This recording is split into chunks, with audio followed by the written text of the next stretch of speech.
el deseado de todas las gentes. Capítulo 28. Leví Mateo.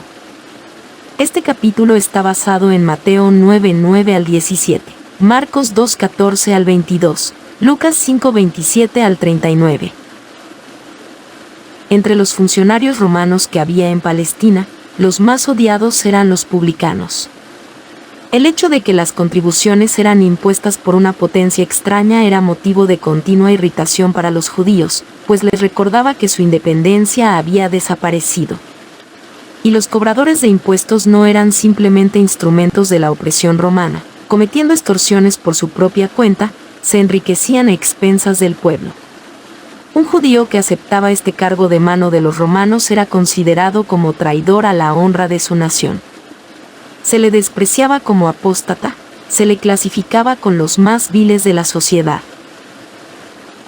A esta clase pertenecía Leví Mateo, quien, después de los 4 discípulos de Genesaret, fue el siguiente en ser llamado al servicio de Cristo. Los fariseos habían juzgado a Mateo según su empleo, pero Jesús vio en este hombre un corazón dispuesto a recibir la verdad. Mateo había escuchado la enseñanza del Salvador. En la medida en que el convincente Espíritu de Dios le revelaba su pecaminosidad, anhelaba pedir ayuda a Cristo, pero estaba acostumbrado al carácter exclusivo de los rabinos, y no había creído que este gran maestro se fijaría en él. Sentado en su garita de peaje un día, el publicano vio a Jesús que se acercaba. Grande fue su asombro al oírle decir: «Sígueme». Mateo, dejadas todas las cosas, levantándose, le siguió. No vaciló ni dudó, ni recordó el negocio lucrativo que iba a cambiar por la pobreza y las penurias.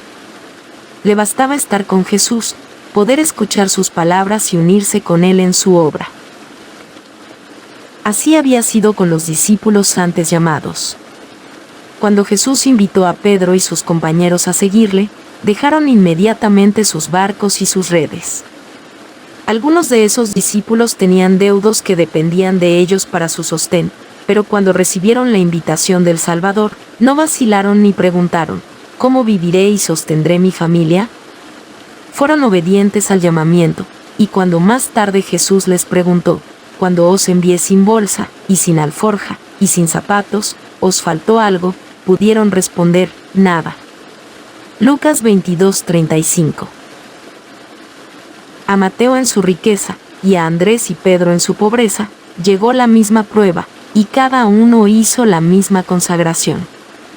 En el momento del éxito, cuando las redes estaban llenas de peces y eran más fuertes los impulsos de la vida antigua, Jesús pidió a los discípulos, a orillas del mar, que lo dejasen todo para dedicarse a la obra del Evangelio.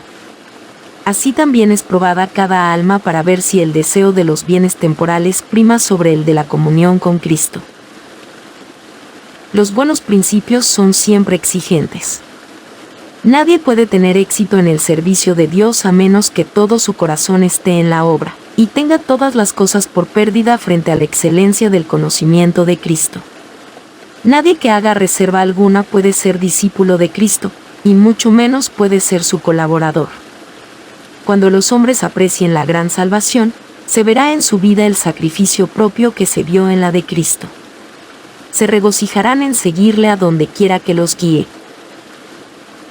El llamamiento de Mateo al discipulado excitó gran indignación. Que un maestro religioso eligiese a un publicano como uno de sus acompañantes inmediatos, era una ofensa contra las costumbres religiosas, sociales y nacionales. Apelando a los prejuicios de la gente, los fariseos esperaban volver contra Jesús la corriente del sentimiento popular. Se creó un extenso interés entre los publicanos. Su corazón fue atraído hacia el divino Maestro. En el gozo de su nuevo discipulado, Mateo anhelaba llevar a Jesús sus antiguos asociados. Por consiguiente, dio un banquete en su casa, y convocó a sus parientes y amigos.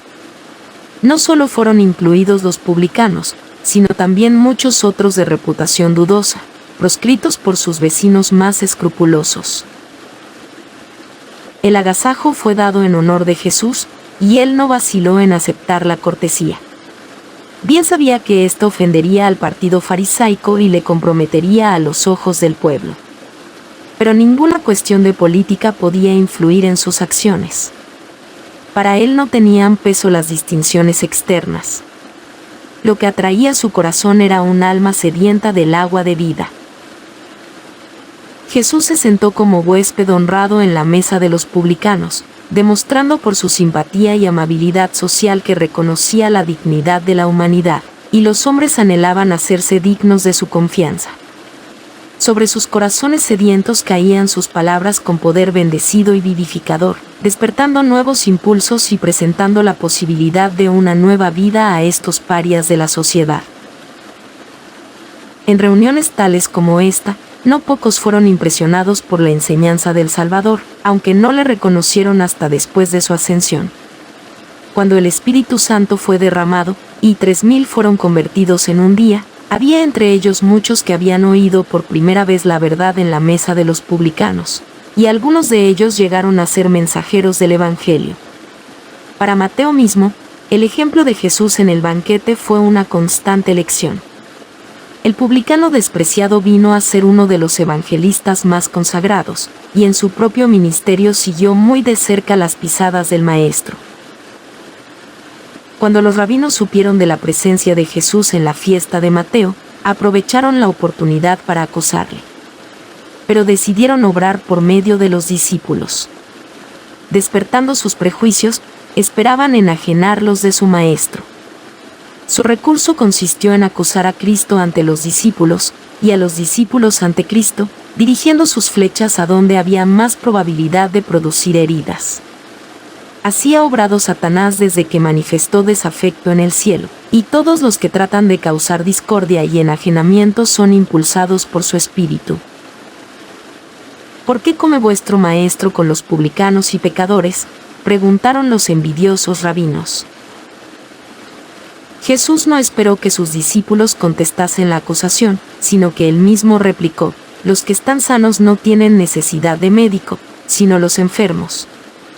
Andad pues, y aprended qué cosa es, misericordia quiero, y no sacrificio, porque no he venido a llamar justos, sino pecadores a arrepentimiento.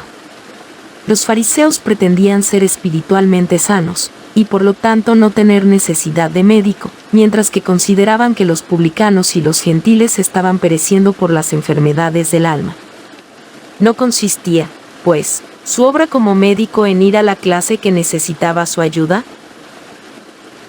Pero aunque los fariseos tenían tan alto concepto de sí mismos, estaban realmente en peor condición que aquellos a quienes despreciaban. Los publicanos tenían menos fanatismo y suficiencia propia, y así eran más susceptibles a la influencia de la verdad. Jesús dijo a los rabinos: andad pues, y aprended qué cosa es, misericordia quiero, y no sacrificio. Así demostró que mientras aseveraban exponer la palabra de Dios, ignoraban completamente su espíritu. Los fariseos fueron acallados por el momento, pero quedaron tanto más resueltos en su enemistad. Buscaron luego a los discípulos de Juan el Bautista y trataron de levantarlos contra el Salvador. Esos fariseos no habían aceptado la misión del Bautista. Habían señalado con escarnio su vida abstemia, sus costumbres sencillas, sus ropas burdas, y le habían declarado fanático. Porque él denunciaba su hipocresía, habían resistido a sus palabras, y habían tratado de incitar al pueblo contra él. El Espíritu de Dios había obrado en los corazones de estos escarnecedores, convenciéndolos de pecado, pero habían rechazado el consejo de Dios, y habían declarado que Juan estaba poseído de un demonio. Pero ahora que Jesús había venido y andaba entre la gente, comiendo y bebiendo en sus mesas, le acusaban de glotón y bebedor. Los mismos que hacían esa acusación eran culpables. Así como Satanás representa falsamente a Dios y le reviste de sus propios atributos, la conducta de los mensajeros de Dios fue falseada por esos hombres perversos. Los fariseos no querían considerar que Jesús comía con los publicanos y los pecadores para llevar la luz del cielo a aquellos que moraban en tinieblas. No querían ver que cada palabra pronunciada por el Divino Maestro era una simiente viva que iba a germinar y llevar fruto para gloria de Dios. Habían resuelto no aceptar la luz, y aunque se habían opuesto a la misión del Bautista, estaban ahora listos para cortejar la amistad de sus discípulos, esperando obtener su cooperación contra Jesús. Sostuvieron que Jesús anulaba las antiguas tradiciones, y pusieron en contraste la austera piedad del Bautista con la conducta de Jesús al comer con publicanos y pecadores. Los discípulos de Juan estaban entonces en gran aflicción. Era antes de su visita a Jesús con el mensaje de Juan. Su amado maestro estaba en la cárcel, y ellos pasaban los días lamentándose. Jesús no hacía ningún esfuerzo para librar a Juan, y hasta parecía desacreditar su enseñanza. Si Juan había sido enviado por Dios, ¿por qué seguían Jesús y sus discípulos una conducta tan diferente? Los discípulos de Juan no comprendían bien la obra de Cristo. Pensaban que tal vez las acusaciones de los fariseos tenían algún fundamento. Observaban muchas de las reglas prescritas por los rabinos, y hasta esperaban ser justificados por las obras de la ley.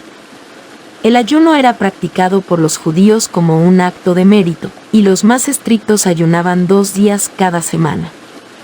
Los fariseos y los discípulos de Juan ayunaban cuando los últimos vinieron a Jesús con la pregunta: ¿por qué nosotros y los fariseos ayunamos muchas veces, y tus discípulos no ayunan? Jesús les contestó afectuosamente. No trató de corregir su concepto erróneo del ayuno, sino tan solo con respecto a su propia misión. Y lo hizo empleando la misma figura que el Bautista había usado en su testimonio acerca de Jesús. Juan había dicho: el que tiene la esposa, es el esposo, mas el amigo del esposo, que está en pie y le oye, se goza grandemente de la voz del esposo. Así pues, mi gozo es cumplido. Juan 3:29. Los discípulos de Juan no podían menos que recordar estas palabras de su maestro, y, siguiendo con la ilustración, Jesús dijo: ¿podéis hacer que los que están de bodas ayunen, entre tanto que el esposo está con ellos? El príncipe del cielo estaba entre su pueblo. El mayor don de Dios había sido dado al mundo. Había gozo para los pobres, porque Cristo había venido a hacerlos herederos de su reino. Había gozo para los ricos, porque les iba a enseñar a obtener las riquezas eternas. Había gozo para los ignorantes, porque los iba a hacer sabios para la salvación. Había gozo para los sabios, pues Él les iba a abrir misterios más profundos que los que jamás hubieran sondeado. Verdades que habían estado ocultas desde la fundación del mundo iban a ser reveladas a los hombres por la misión del Salvador. Juan el Bautista se había regocijado de contemplar al Salvador. ¿Qué ocasión de regocijo tenían los discípulos con su privilegio de andar y hablar con la majestad del cielo? No era para ellos tiempo de llorar y ayunar. Debían abrir su corazón para recibir la luz de su gloria, a fin de poder derramar luz sobre aquellos que moraban en tinieblas y sombra de muerte. Las palabras de Cristo habían evocado un cuadro brillante, pero lo cruzaba una densa sombra, que solamente su ojo discernía. Vendrán días, les dijo, cuando el esposo les será quitado, entonces ayunarán en aquellos días. Cuando viesen a su Señor traicionado y crucificado, los discípulos llorarían y ayunarían. En las últimas palabras que les dirigiera en el aposento alto, dijo: un poquito, y no me veréis, y otra vez un poquito, y me veréis. De cierto os digo, que vosotros lloraréis y lamentaréis, y el mundo se alegrará, empero aunque vosotros estaréis tristes, vuestra tristeza se tornará en gozo. Juan 16, 19 y 20. Cuando saliese de la tumba, su tristeza se trocaría en gozo. Después de su ascensión, iba a estar ausente en persona, pero por medio del Consolador estaría todavía con ellos, y no debían pasar su tiempo en lamentaciones. Esto era lo que Satanás quería. Deseaba que diesen al mundo la impresión de que habían sido engañados y chasqueados, pero por la fe habían de mirar al santuario celestial, donde Jesús ministraba por ellos. Debían abrir su corazón al Espíritu Santo, su representante, y regocijarse en la luz de su presencia. Sin embargo, iban a venir días de tentación y prueba, cuando serían puestos en conflicto con los gobernantes de este mundo y los dirigentes del reino de las tinieblas. Cuando Cristo no estuviera personalmente con ellos y no alcanzaran a discernir el Consolador, entonces sería más apropiado para ellos ayunar. Los fariseos trataban de exaltarse por su rigurosa observancia de las formas, mientras que su corazón estaba lleno de envidia y disensión. He aquí, dice la Escritura, que para contiendas y debates ayunáis, y para herir con el puño inicuamente. No ayunéis como hoy, para que vuestra voz sea oída en lo alto. Es tal el ayuno que yo escogí, que de día aflija el hombre su alma, que encorve su cabeza como junco, y haga cama de saco y de ceniza. Llamaréis esto ayuno, y día agradable a Jehová. Isaías 58, 4 y 5. El verdadero ayuno no es una sencilla práctica ritual. La Escritura describe así el ayuno que Dios ha escogido: desatar las ligaduras de impiedad, deshacer los haces de opresión, y dejar ir libres a los quebrantados, y que rompáis todo yugo, que derramares tu alma al hambriento, y saciares el alma afligida. Isaías 58, 6 y 10. En estas palabras se presenta el espíritu y el carácter de la obra de Cristo. Toda su vida fue un sacrificio de sí mismo por la salvación del mundo. Ora ayunase en el desierto de la tentación, ora comiese con los publicanos en el banquete de Mateo, estaba dando su vida para la redención de los perdidos. El verdadero espíritu de devoción no se manifiesta en ociosos lamentos, ni en la mera humillación corporal y los múltiples sacrificios, sino en la entrega del yo a un servicio voluntario a Dios y al hombre. Continuando su respuesta a los discípulos de Juan, Jesús pronunció una parábola diciendo: nadie mete remiendo de paño nuevo en vestido viejo, de otra manera el nuevo rompe, y al viejo no conviene remiendo nuevo. El mensaje de Juan el Bautista no había de entretejerse con la tradición y la superstición. Una tentativa de fusionar la hipocresía de los fariseos con la devoción de Juan no lograría sino hacer más evidente el abismo que había entre ellos. Ni tampoco podían unirse los principios de la enseñanza de Cristo con las formas del farisaísmo. Cristo no había de cerrar la brecha hecha por las enseñanzas de Juan. Él iba a hacer aún más definida la separación entre lo antiguo y lo nuevo. Jesús ilustró aún más este hecho diciendo: nadie echa vino nuevo en cueros viejos, de otra manera el vino nuevo romperá los cueros, y el vino se derramará, y los cueros se perderán. Los odres que se usaban como recipientes para el vino nuevo, después de un tiempo se secaban y volvían quebradizos, y ya no podían servir con el mismo fin. En esta ilustración familiar, Jesús presentó la condición de los dirigentes judíos. Sacerdotes, escribas y gobernantes estaban sumidos en una rutina de ceremonias y tradiciones. Sus corazones se habían contraído como los odres resecados a los cuales se los había comparado. Mientras permanecían satisfechos con una religión legal, les era imposible ser depositarios de la verdad viva del cielo. Pensaban que para todo bastaba su propia justicia, y no deseaban que entrase un nuevo elemento en su religión. No aceptaban la buena voluntad de Dios para con los hombres como algo separado de ellos. La relacionaban con el mérito propio de sus buenas obras. La fe que obra por amor y purifica el alma, no hallaba donde unirse con la religión de los fariseos, compuesta de ceremonias y de órdenes humanas. El esfuerzo de aunar las enseñanzas de Jesús con la religión establecida sería vano. La verdad vital de Dios, como el vino en fermentación, reventaría los viejos y decadentes odres de la tradición farisaica. Los fariseos se creían demasiado sabios para necesitar instrucción, demasiado justos para necesitar salvación, demasiado altamente honrados para necesitar la honra que proviene de Cristo. El Salvador se apartó de ellos para hallar a otros que quisieran recibir el mensaje del cielo. En los pescadores sin instrucción, en los publicanos de la plaza, en la mujer de Samaria, en el vulgo que le oía gustosamente, halló sus nuevos odres para el nuevo vino. Los instrumentos que han de ser usados en la obra del Evangelio son las almas que reciben gustosamente la luz que Dios les manda. Son sus agentes para impartir el conocimiento de la verdad al mundo. Si por medio de la gracia de Cristo los suyos quieren llegar a ser nuevos odres, los llenará con nuevo vino. La enseñanza de Cristo, aunque representada por el nuevo vino, no era una doctrina nueva, sino la revelación de lo que había sido enseñado desde el principio. Pero para los fariseos la verdad de Dios había perdido su significado y hermosura originales. Para ellos, la enseñanza de Cristo era nueva en casi todo respecto, y no la reconocían ni aceptaban. Jesús señaló el poder que la falsa enseñanza tiene para destruir el aprecio y el deseo de la verdad. Ninguno, dijo él, que bebiere del añejo, quiere luego el nuevo, porque dice, el añejo es mejor. Toda la verdad que había sido dada al mundo por los patriarcas y los profetas resplandecía con nueva belleza en las palabras de Cristo. Pero los escribas y fariseos no deseaban el precioso vino nuevo. Hasta que no se vaciasen de sus viejas tradiciones, costumbres y prácticas, no tenían en su mente o corazón lugar para las enseñanzas de Cristo. Se aferraban a las formas muertas, y se apartaban de la verdad viva y del poder de Dios. Esto ocasionó la ruina de los judíos y será la ruina de muchas almas en nuestros tiempos.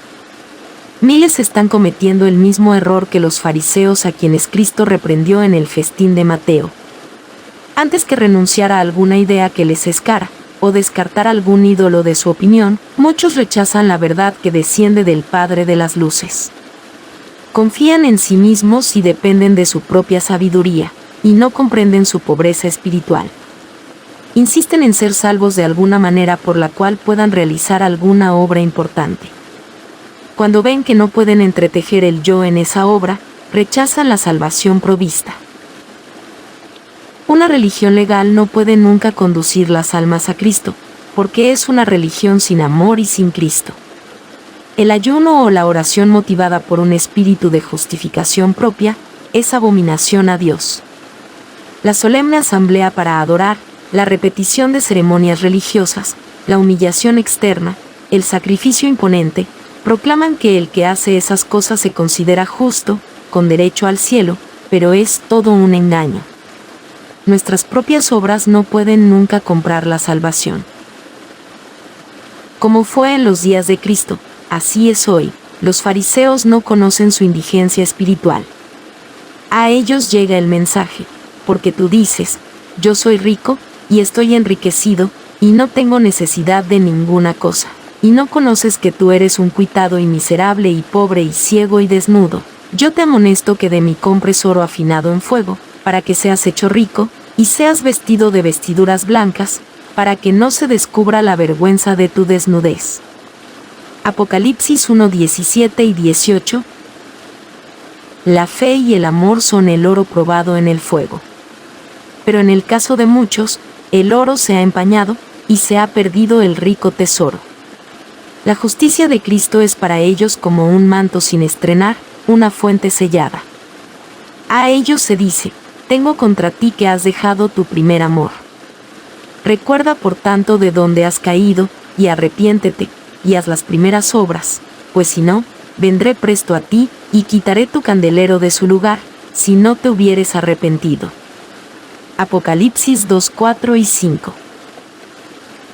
Los sacrificios de Dios son el espíritu quebrantado, al corazón contrito y humillado no despreciarás tú, oh Dios. Salmo 51:17. El hombre debe despojarse de sí mismo antes que pueda ser, en el sentido más pleno, creyente en Jesús. Entonces el Señor puede hacer del hombre una nueva criatura. Los nuevos odres pueden contener el nuevo vino. El amor de Cristo animará al creyente con nueva vida. En aquel que mira al autor y consumador de nuestra fe, se manifestará el carácter de Cristo.